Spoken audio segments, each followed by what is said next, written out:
Hey guys, so long time no see. Sorry I haven't filmed a video in a while. I've been pretty busy with work. I actually don't only teach classes on VIP Kid anymore. I have another job. Normally I do classes once or twice a week. There's not that many bookings. If you guys want a video about VIP Kid, then let me know down below. Today's video will be about commonly asked questions that I get about EPIK. These are questions I've gotten asked on my YouTube channel, and these are also questions I've gotten in real life. I applied for the spring intake. Applications come out in August. I didn't apply till the end of August. A couple days later in September, I got invited for an interview. I did my interview the following week, and then I found out I passed the following week after that. And after that, you just spend your time like gathering all the documents that you need for your application. And then I didn't find out where I got placed until December. Okay, the very first question that I get asked a lot is when applying, did I have any teaching experience? On the application, they'll ask you if you have any, and for me, on my application, I actually don't have any teaching experience. Actually, during my interview, they asked me why I didn't put Kumon as a teaching experience, and that's because I was like the primary instructor, teaching assistant. I didn't really do any teaching. It was more like watching the kids and making sure that they were doing their assignments. And also, I just graded assignments in the back, their homework, math, reading assignments.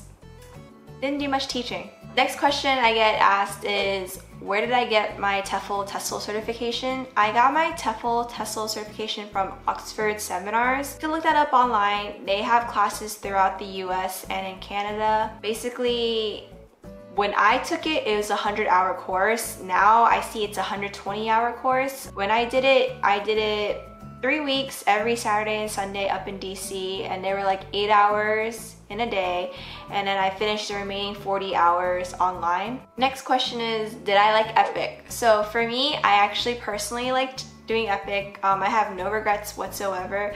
I have seen videos of people in my intake that did not enjoy doing EPIK. It really depends. The experience is different for everyone. Like not only like from province to province, even like school to school, co-teacher to co-teacher within your school, it'll just be a different experience teaching. Did I have any issues living in Korea? No, I didn't. Or like rather like even with the program, the only thing I would say like my only complaint would be like the co-teaching style.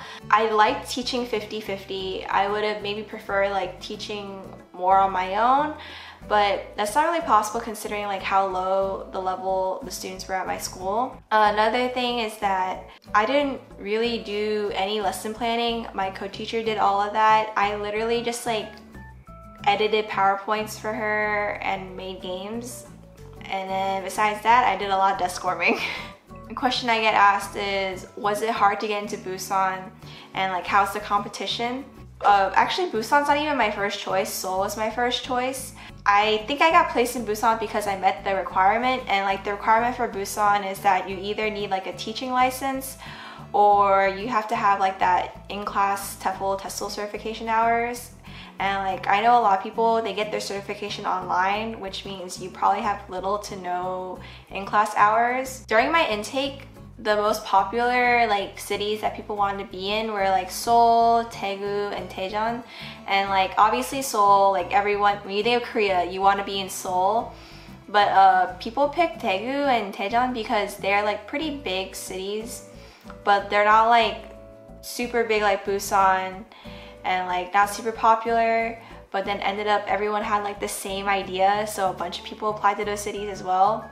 So I'm not completely sure like how the competition is for Busan. I didn't even like, actually I didn't like there's like a Kakao Talk chat like that you get into after you get like, you pass like the initial application process, and like I didn't see anyone that said like their first choice was Busan.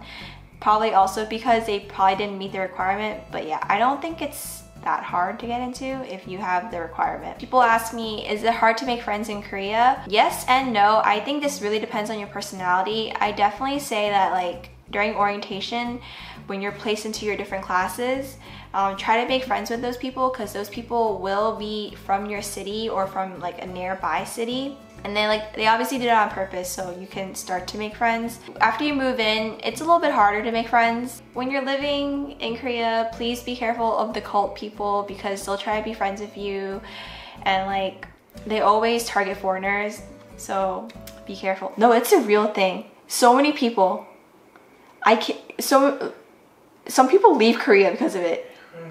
You're gonna get dislikes on this video now. Okay, then you can take that part out. No, I'm gonna leave it in. I'm just saying, everyone has their cult experience, I feel like. Why don't you just talk about the Facebook groups? Oh yeah, and then you could also, I know my friends invited me to like a bunch of Facebook groups. So for example, for Busan, they have one for pets, and there's like an expats page. So definitely check those pages out. And they're really helpful when you need to like sell something or get any info out. Generally, the people are pretty nice on there. Another question I get asked is, how much money should you bring to Korea? And EPIK recommends that you bring about $1 grand USD to Korea. And if you don't have any bills to pay or anything to worry about, then I definitely say like that's more than enough. Korea is pretty cheap. It's not that bad. You could definitely get by with the grand. If you have bills to pay, I would definitely bring more money though, because I know some people who had bills to pay, they were struggling near the end of the month before the next paycheck comes in. So even though you start teaching, or like your contract starts February, for example, February 25th or 26th, you don't get paid till the following month. And that following month does not include the plane ticket. It just includes your regular monthly salary, and then maybe the 300 if that is your first year teaching. So you'll get 300,000 won, and that 300,000 won is supposed to help pay for like some furniture you may need for your apartment. And lastly, the question I get asked a lot is like, how's the workload? So like Asian countries are like notorious for being like super work oriented, like work, and like people are afraid of like overtime. For me personally, I never had any overtime. I finished all my work during the work hours. Actually, I had so much free time, and that's just me personally. But even my friends who do like more lesson planning, or like they're more involved with their classes, they still had a lot of free time. The only time like they might have stayed after is because they had like cut stuff and laminate and like prepare games and stuff. But for the most part, if you're teaching like the 20 hours-ish, you have another 20 hours to work on your lessons. I don't think it's that bad, honestly. Sometimes you do clubs and that's all on you. But I think the job's pretty easy. I think like for what you get paid, like how much you get paid, and like the cost of living in the area, I think it's pretty fair. So if you guys have any more questions about living in Korea, or like about EPIK, or about VIP Kid, then leave them down below. See you guys next time. Bye!